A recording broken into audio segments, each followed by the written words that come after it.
खुलुमबाय आं जनालि बर' नोंथांमोनखौ गिबियावनो आंनि चेनेलाव बरायनानै लाग्रोनाय जाबाय। लोगोसे गोजोन फुंबिलिनि बयनिसिमबो गाहाम हामलायनायखौ जासिहरनाय थाबाय। दिनै 2023 मायथाइनि 16 नभेम्बर नोंथांमोननि थाखाय आं गोदान खौरां लानानै फैबावलायबाय। मिजिं थियो नोंथांमोना अननानै खौरांखौ जोबजासे नायलांगोन होनना। मोनसे गिख्रंथाव जाथाय, लोगोआनो गावनि लोगोनि खर'खौ दानस'दों आरो दानस'नाय खर'खौ बस्थायाव सोना लानानै रुकसिन पुलिस थानायाव गथायहैदों। शिब बैसो मुंनि सासे दुथां सुबुङा गावनि लोगोनि सायाव बे गिख्रंथाव आरो सोमोनांथाव हाबाखौ मावदों। आसाम अरुणाचल सिमानि रुकसिनाव बे गिलु बालु बुथारनाय जाथाया जादों।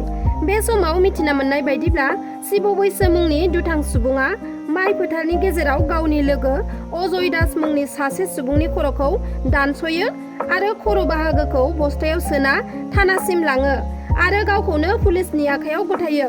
बेबादि बुथारलायनाय जाथाया माबोरै जाखो बिनि सायाव आबुङै मिथियाब्लाबो जाथायखौ लानानै रुकसिन पुलिस थानायाव दुंहाव थासारि सोमजियो।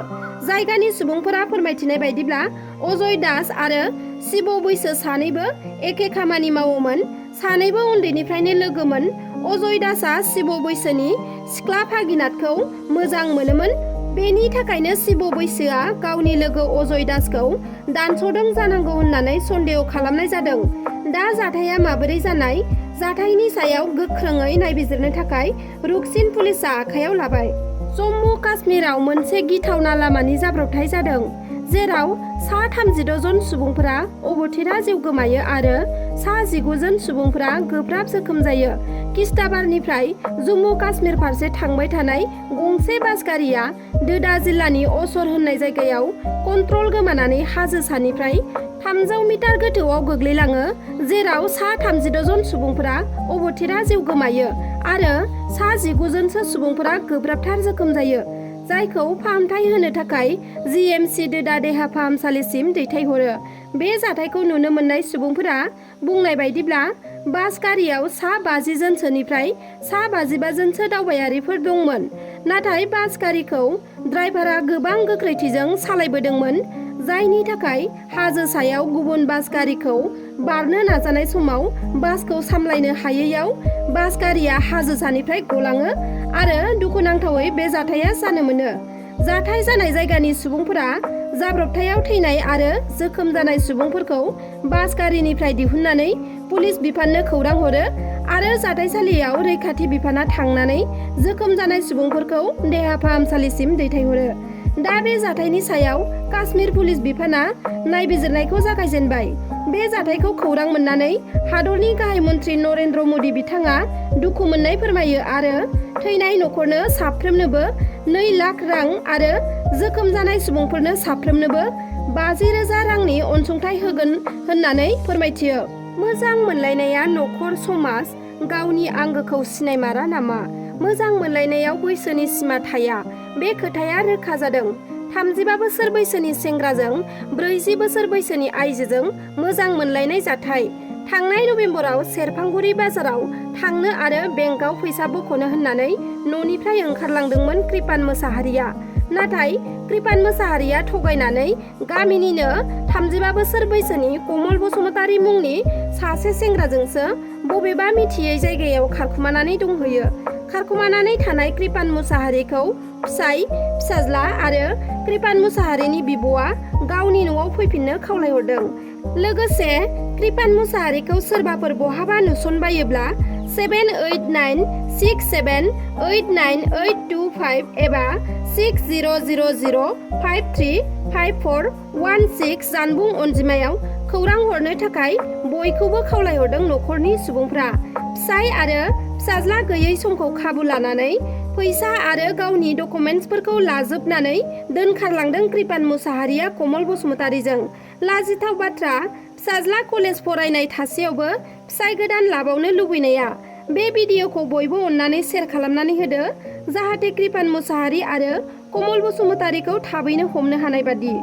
थांनाय बावैसो साननैसोनि सिगां नोंथांमोना चिरां जिल्ला रुनिकाटा रेन्जआव दंफां सिखाव जानायनि खौरांफोरखौ खोनाखादोंमोन जानांगौ, जेराव EM रन्जित बसुमतारीजों दाना होजानाय NGOनि सानैसो मावथिफोरा दंफां दाननो होदोंमोन होनना खौरां बिजोङाव रोखा फोरमायथि होदोंमोन नेरसोन आरो सानैसो दंफां दानग्रा सुबुंफोरा। बेनि सिगां NGO नि मावथिफोरा बे दंफां दाननाय जाथायाव लोब्बा गैया होननानै बुंदोंमोन आरो सोरबाफोर जुदि बे दंफां खावनाय जाथायजों लोब्बा दं होननानै फोरमान होनो हायोब्ला बिसोरखौ NGO निफ्राय एरख्लायनानै पुलिसनो हरनाय जागोन होननाबो फोरमायथिखादोंमोन। दा बिनि लेखायैनो क'क्राझारनिफ्राय IFS आ सानै मावथिफोरखौ NGO निफ्राय एरख्लायनाय जाबाय होनना गांसे लाइजामनि दारै फोरमायहरदों। NGO निफ्राय एरख'जानाय सानै मावथिनि मुंफोरा जादों दाउखि एबा दिनेन नार्जारी आरो दामफ्ला बसुमतारी। राजखान्थि फोथारनिफ्राय अरायनि थाखाय बिदाय लासिगोन बरपेटानि MP आब्दुल कालेकआ। बे बाथ्राखौ गुबुन सुबुङा बुङाखै, आब्दुल कालेकआ गावनि खुगाजोंनो बुंदों। लकसभा बिसायख'थिनि सिगां सिगां राजखान्थिनिफ्राय बिदाय लानायनि खोथाखौ फोरमायना होदों बिथाङा। नाथाय बेनि थाखाय मोनसे गिदिर चेलेन्जबो लादों। कालेकनि चेलेन्जआ जादों AIUDFनि गाहाय बरदुद्दिन आजमलआ गिबि मन्त्रि डक्टर हिमन्त बिश्व शर्माखौ बायनो नांगोन। आजमलआ हिमन्त बिश्व शर्माखौ बायोब्लानो आब्दुल कालेकआ अरायनि थाखाय राजखान्थिनिफ्राय बिदाय लागोन। मख'नो गोनांदि गिबि मन्त्रि डक्टर हिमन्त बायदि सा 10 मन्त्रिखौ बायगोन होननानै AIUDFनि गाहाय बरदुद्दिन आजमलआ बावैसो बुंदोंमोन। ओरैहाय आजमलनि बिबुंथिनि उनावनो हिमन्त बिश्व शर्माखौ बायनो हायोब्ला राजखान्थिनिफ्राय अरायनि थाखाय बिदाय लागोन होननानै आब्दुल कालेकआ चेलेन्ज खालामदों। आसामनि गवालपारा जिल्लायाव गिख्रंथाव लामानि जाब्रबथाय। बे गिख्रंथाव लामानि जाब्रबथायाव सानै सुबुङा जाथायसालियावनो जिउ गोमानायजों लोगोसे गुबुन सासे सुबुङा गोब्राब जोखोम जादों। थांनाय हराव जादों बे गिख्रंथाव जाथाया। मिथिनो हानाय बायदिब्ला गवालपारा जिल्लानि बागवानाव दिनै थांनाय हराव गिख्रंथाव लामा जाब्रबथाय जादों। जोबोद गोख्रैथिजों फैनाय गंसे बाइकआ कन्ट्रल खालामनो हायैयाव लामा सेरनि मोब्लिब खुन्थियायाव सौग्रावफैदों। बे गिख्रंथाव जाब्रबथायाव बाइकजों फैनाय सानै सुबुङा जाथायसालियावनो जिउ गोमायो आरो गुबुन सासे सुबुङा गोब्राबै जोखोम जायो। जाब्रबथायजों जिउ गोमानाय सानै सुबुङा फारियै सातामारा गामिनि शरीफुल इस्लाम आरो आफ्तार हुसैन होननानै सिनायथिनो हादों। गुबुन फारसे गोब्राब जोखोम जानाय सुबुंखौ आशराफुल हक होननानै सिनायथिनो हादों। आशराफुल हकखौ जायगानि सुबुंफोरा जाथायसालिनिफ्राय बोखांनानै गोख्रैनो देहा फाहामसालियाव लानानै थांदों होननानै मिथिना मोन्दों। दिनैनि खौराङा बेखिनियानोमोन। नोंथांमोना आंनि खौरांखौ नायजोबलांनायनि थाखाय रोजा रोजा साबायखर थाबाय आरो लोगोसे अननानै नोंथांमोना आंनि चेनेलखौ लाइक, शेयार, साबस्क्राइब खालामनानै होगोन होनना मिजिंथिबाय। एसेनोसै, गोजोन्थों।